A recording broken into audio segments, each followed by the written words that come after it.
18 India. मैं हूं आपके साथ प्रीति रघुनंदन। बुलेटिन की शुरुआत बड़ी खबर से कर रहे हैं। उससे पहले आपको बता दें कि कोरोना का खतरा अभी भी बरकरार है, इसलिए मास्क जरूर लगाइए।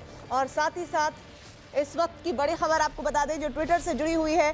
दरअसल बड़ी खबर ट्विटर से जुड़ी हुई वो ये कि अमिताभ सिन्हा की खबर है। ट्विटर ने आज सुबह केंद्रीय मंत्री रविशंकर प्रसाद के ट्विटर अकाउंट को ब्लॉक कर दिया है। जानकारी के मुताबिक रविशंकर प्रसाद 1 घंटे तक ब्लॉक रहा।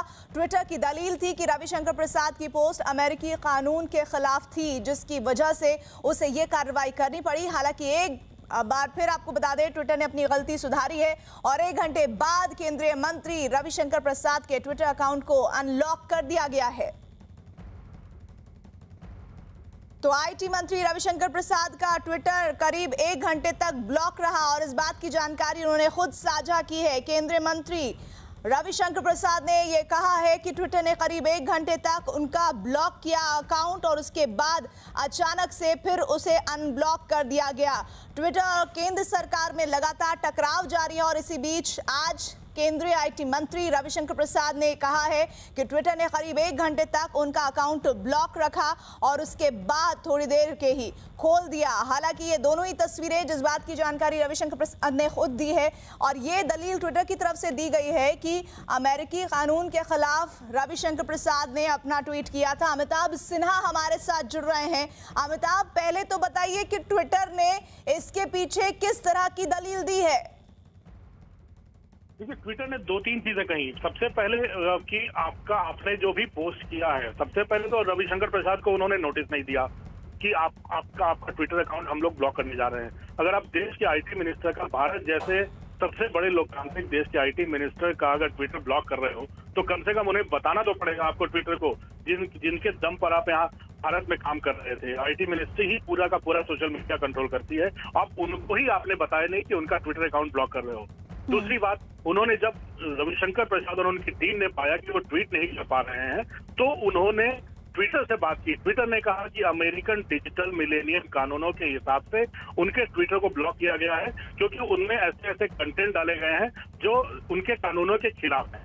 अब रविशंकर प्रसाद की टीम का कहना है कि कंटेंट तो वही डाले गए थे जो यहाँ के तमाम मीडिया प्लेटफॉर्म को उन्होंने इंटरव्यू दिया था ट्विटर के खिलाफ। जब दिशा निर्देश पूरा करने की समय सीमा समाप्त हो गई थी, उसके बाद जो सोशल मीडिया खासकर ट्विटर को कहा था कि रविशंकर प्रसाद ने काफी तल्ख और सख्त भाषा में कहा था कि आप दिशा निर्देशों का पालन कीजिए। तो मुझे लगता है कि ये दलील लेकर उनको उनके ट्विटर को ब्लॉक किया गया था और ये हरकत मुझे लगता है काफी नागवार गुजरी है पूरे भारत सरकार में ऊपर से नीचे तक। नहीं, लेकिन रविशंकर प्रसाद ने इस बात की जानकारी खुद दी है कि वो लगातार जो वीडियोस थे, जो इंटरव्यूज थे न्यूज चैनल्स के साथ, उनकी वजह से उन्होंने तमाम ट्वीट्स किए थे। इसमें अमेरिकी कानून के खिलाफ उनकी बात को जो ट्विटर कह रहा है, ये कहां से बात आ गई है?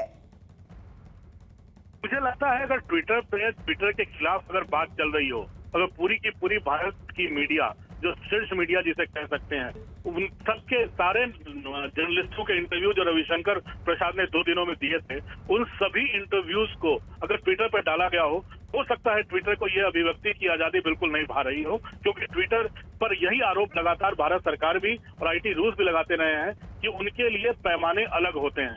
भारत सरकार को देखने का और दूसरी भारत सरकार के विपक्ष को देखने का उनके पास 2 अलग अलग चश्मे हैं, जिससे वो भारत सरकार और उसके विपक्ष को देखते हैं। तो मुझे लगता है उसी पैमाने से रविशंकर प्रसाद के ट्वीट को उन्होंने देखा और ट्विटर को अपनी ही बुराई लगता है नहीं भाई है और उन्होंने गलत जगह हाथ डाल दिया। मुझे लगता है आईटी मिनिस्टर, कम से कम आईटी मिनिस्टर को दलील देकर उनको ये करना चाहिए था। मुझे लगता है उनके खिलाफ अब सारे कानून, अब मुझे लगता है काफी सख्ती से उनके साथ निपटा जाएगा। नहीं, और जैसा आप कह रहे हैं कि पहले नोटिस दिया जाता है और उस तरह के आपको लगातार साइन देने होते हैं कि आपके ट्वीट्स इस तरह के पर्टिकुलर किसी राष्ट्र के या फिर किसी व्यक्ति विशेष के खिलाफ हैं जिसे नहीं सहा जाएगा, बजाय कि इसके आपने 1 घंटे के लिए ब्लॉक कर दिया। ये तो मनमानी है सीधे सीधे ट्विटर की।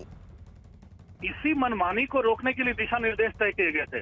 भारत ने सोशल मीडिया प्लेटफॉर्म से यही कहा था दिशा निर्देश में कि अगर आप दो दोस्त बात कर रहे हो, दो कंपनियां बात कर रही हो, डॉक्टर पेशेंट बात कर रहे हो, तो इन सब बातों की प्राइवेसी पर कोई असर नहीं पड़ेगा। लेकिन अगर किसी बात पे दंगा फैलता है, अगर किसी बात पर किसी महिला के ऊपर आरोप लगते हैं किसी शोषण के बारे में आप वीडियो ट्वीट कर देते हो या विदेश से कुछ आता है, आप उस चीज को आप आगे बढ़ाते हो, इसके ओरिजिनेटर का नाम सरकार पूछने का हक रखती है और वो कानून के मुताबिक आता है। यही चीज ट्विटर नहीं मान रहा है। बाकी तमाम सरकारी कंपनियों ने दिशा निर्देशों का पालन कर दिया है, जो दुनिया भर से कंपनियां हैं, लेकिन ट्विटर ने अब तक ये बात नहीं मानी है। भारत सरकार का यही कहना है कि अगर भारत में आप बिजनेस कर रहे हो और अरबों रुपए कमा रहे हो तो आप ये पैसे आप अमेरिका नहीं ले जाओ, आप भारत में रहो, भारत का पता दो, भारत में जो ग्रीवांस भारत में सेटल करो, अमेरिका से नहीं पूछो। और मुझे लगता है ये सब चीजें और रविशंकर प्रसाद की सख्ती उनको नागवार गुजरी है। मुझे लगता है ट्विटर ब्लॉक करके उन्होंने एक, जिसे हम लोग देश और गांव की भाषा में बोलते हैं, पंगा ले लिया है। मुझे लगता है ये बड़ा पंगा ले लिया है। विक्रांत भी हमारे साथ जुड़ गए। विक्रांत, क्या ये बदले के तहत की गई कार्रवाई नजर आती है?